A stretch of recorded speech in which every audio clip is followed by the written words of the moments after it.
release along with my NRG steering wheel on my AE86.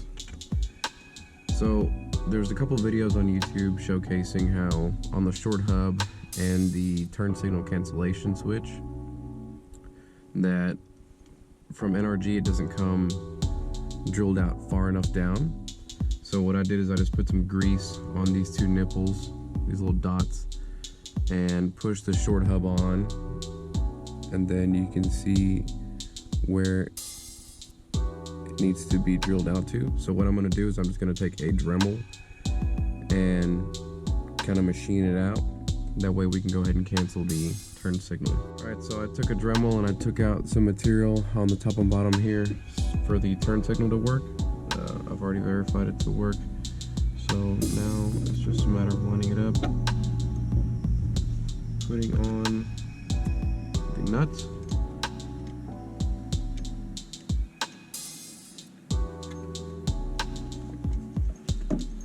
okay, and then I'm just going to use the Toyota spec, which is 25 pound-feet. Okay. Alright, now we're going to go ahead and connect the second half of the quick release.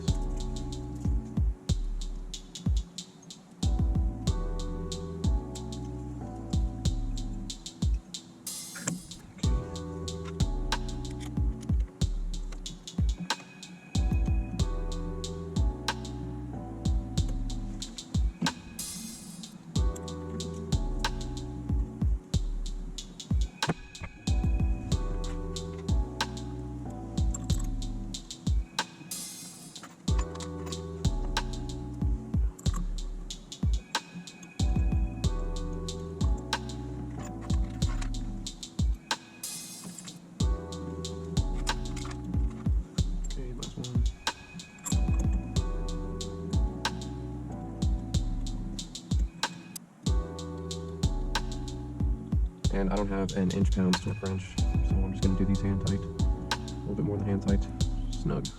I think they call it 6 Newton meters, which is a very, very, very small amount, so it's not that bad. Just going to tighten these up in a star pattern.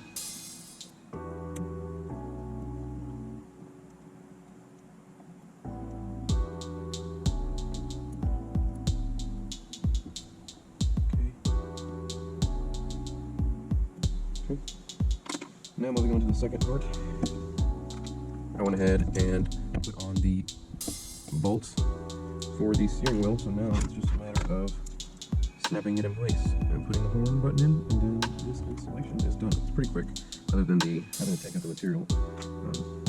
I know people have commented about that and asking if NRG will fix it, but obviously they haven't. So until they actually look to the community and fix the issue, I don't think they're going to do it. But either way, it's not that bad. Like I said earlier, I just took a little bit of grease and put it on the 2 dots for the turn signal indicator. And obviously, once you remove the material, then you have to check to make sure that you took out enough material for it to clear it.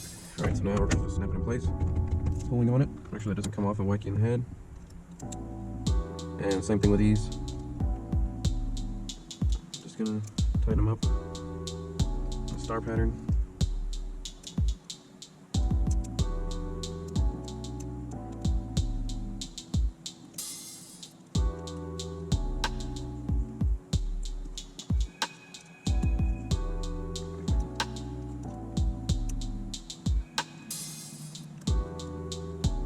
Okay.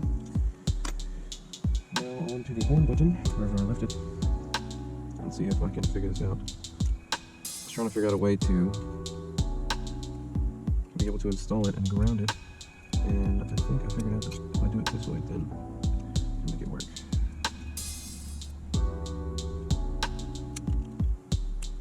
There we go.